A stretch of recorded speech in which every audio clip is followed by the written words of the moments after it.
Caraca, rapaz, eu tava revendo o vídeo aqui, não do Fio Diário, mas da Revista Oeste, né? De vez em quando passo por lá, até porque é um dos poucos veículos de direita aí que tá na mídia, mas não tá na grande mídia, né? Tá na mídia, mas não tá na grande mídia.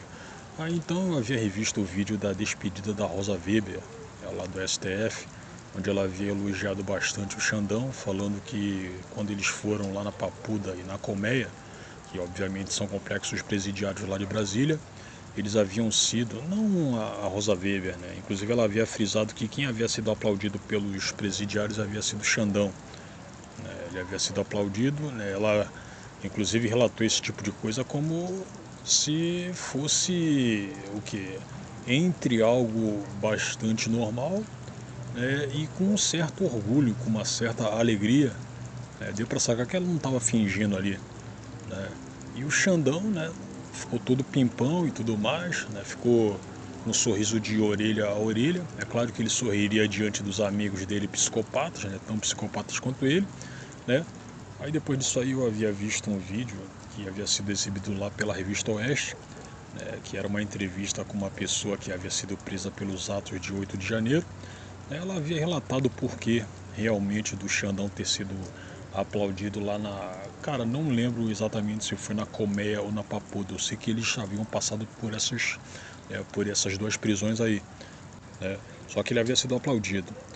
Aí então você conclui, né, de que, porra, cara, para um juiz do STF fazer aquilo que fez, concordar com aquilo que havia sido feito, prendendo, vou falar aqui de uma forma bastante exata, né? Prendendo um bando de barrigudo, desarmado de meia idade, fazendo eles passarem o que passaram.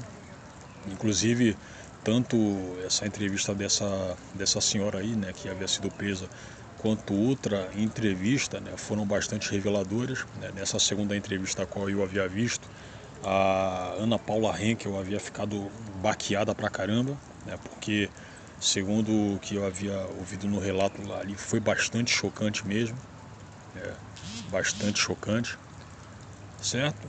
Para uma pessoa, né, juíza do STF, não, então até mesmo que tivesse outro cargo ali que concordasse, né, com tudo que havia sido feito com aqueles presos, cara, dá para você taxar essa pessoa como um psicopata mesmo.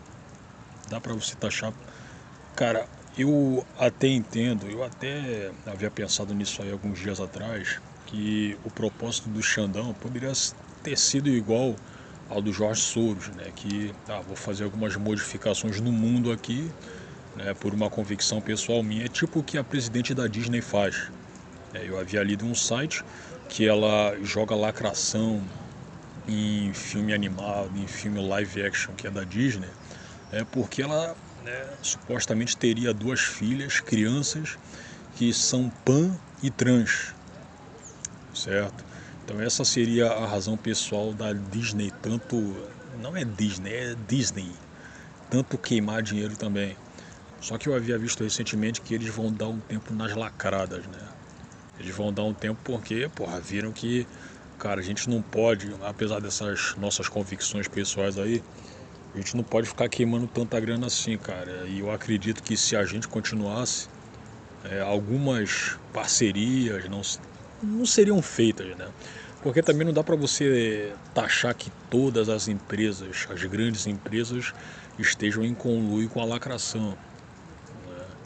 Não dá para você falar isso aí. Eu sei que tem grande empresa que, né, realmente faz parte disso, estimula isso aí dentro das suas firmas, ferra a gente que se opõe a isso, né? O funcionário lá pode ser tanto um lavador de prato, quanto um chefe de cozinha, quanto um recepcionista, quanto um auxiliar de limpeza. Essas empresas podem ferrar essas galeras que, não que sejam abertamente contra, né, mas que de alguma forma acabem, de fato indo contra, né, essas palhaçadas aí. Mas enfim, cara, não dá pra você generalizar. Então eu achava que o Xandão tinha esse propósito aí, né, do estilo do Jorge Soros, da presidente da Disney, né? Vou, se bem que no caso da presidente, da mulher lá, como eu havia acabado de falar, é algo pessoal, né? O do Soros, né, também você pode colocar como algo pessoal, né? Mas o do Xandão não, cara. O Xandão ele tem acho que dá para você falar, né, que o Xandão tem conluio com o crime organizado. É por isso que ele faz o que faz, cara. É por isso que ele faz o que faz. É claro que ele vai injetar medo nas pessoas que são mais fracas do que ele, especialmente mulheres. O que que aconteceu? Ele foi lá nos visitar. O vice-diretor foi nos avisar para a gente manter a calma. Ele entrou na ala D primeiro. Tava ele, a Werber e a Segurança Nacional. Eles entraram com metralhadora. Os agentes dele lá, segurança dele, com o dedo engatilhado, com o dedo no gatilho, apontando para as mulheres e com a mão também no spray de pimenta. Mas isso a gente dentro da cela. Ele estava atrás da cela, mas a Força Nacional apontando pra gente. Todos sentados, a gente ouviu os aplausos da ala D, mas por quê? A Rosa Weber fez as pessoas agradecerem ele e aplaudirem. Isso tudo foi relatado nos banhos de sol, porque foi o assunto daquela semana ele ter ido lá, né? E as mulheres começaram a tremer de medo de ver ele. Muitas fizeram xixi na roupa, tremendo, sem brincadeira. Foi essa a reação. E a Jupira se ajoelhou pedindo perdão para ele, tremendo de medo.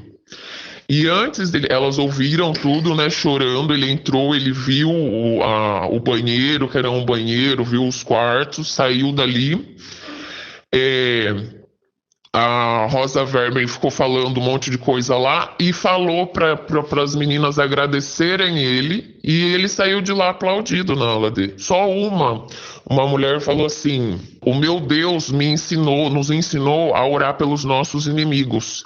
E muitas vezes, seu Alexandre, ela falou para ele, eu subi no monte para orar pelo Senhor, porque eu sei que Deus não se agrada com a morte do ímpio.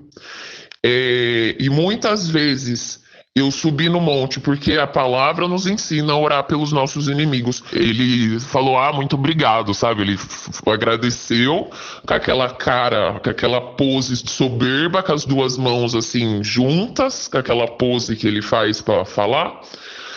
E a Força Nacional com as armas apontadas para nós. Aí o que ele repetia, isto não é uma vingança, porque ele viu a quantidade de idosa que estava lá dentro. Então ele repetia isso constantemente, isto não é vingança, isto não é uma vingança. Então é por isso que ele vai meter medo em muita gente, cara, especialmente mulheres que estavam encarceradas a mando dele. Só você ouvir esse segundo relato aí, cara, a mulher, uma das mulheres lá, né, urinou, certo, na frente dele.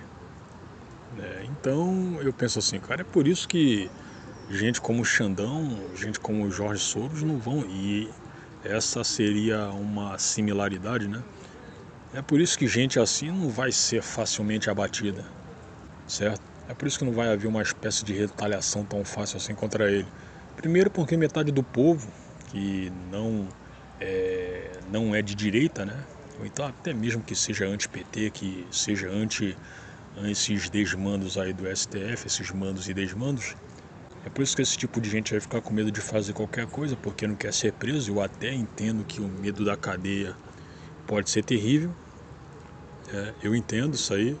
Não apenas pela... O quê? Você vai ser preso, aí quando você sair você vai ter mais dificuldades ou o quê? Seja para arrumar um emprego, seja para qualquer outra coisa, né, cara? Porque tem ainda essas ressalvas em relação a ex-presidiários, cara. Mas eu creio que o maior medo está em como você vai viver lá dentro. Porque a prisão, e é claro que é uma coisa bastante compreensível e comum, ela dá essa ideia de que a vida no cárcere é uma porcaria, é um lixo, ainda mais aqui no Brasil. Se você tivesse uma prisão norueguesa, ok. Né? Poderia ser o contrário. Poderia ser o contrário. Mas, aqui no Brasil, você vai ser preso aqui no Brasil, por mais que esteja em um complexo, digamos assim, um pouco mais arrumado como da Papuda, né? E fala um pouco mais arrumado isso aí vendo de fora, cara, porque eu nunca estive lá, né? Então, eu também nunca havia visto um vídeo falando sobre a rotina na Papuda ou na Colmeia. Mas eu acho Eu acho, né, tô no puro achismo aqui, que lá é um pouco mais arrumado do que o que você estiver no Bangu 1, então em outro complexo presidiário aí, que seja grande, que tenha bastante gente. Eu acho que só pelo fato de você ter que dividir uma presa. Você é um leão, então tem que dividir a presa com a leoa. Não. Porra, cara, você pega aquela ideia de você ter que dividir a cela, uma cela pequena, com o quê? Com 20, 30 presos, cara, você tá maluco? É por isso que as pessoas têm uma ideia horrível da prisão brasileira. E tem que ter. E tem que ter. Mas eu corroboro aqui, cara. Você acha que um bando de gordo, barrigudo, desarmado de meia idade teria a condição de fazer um golpe? De aplicar um golpe de Estado? Claro que não, cara. E você pega no Twitter, lá no Facebook, você vai achar gente que acha o contrário. Não, o pessoal lá tava arquitetando um golpe. Não, cara. Tava muito longe disso aí. Primeiramente porque o Flávio Dino, ele sabia que o pessoal estava se aproximando justamente para invadir o Congresso. Ele não fez absolutamente nada. Ou seja, o pessoal caiu uma arapuca, né?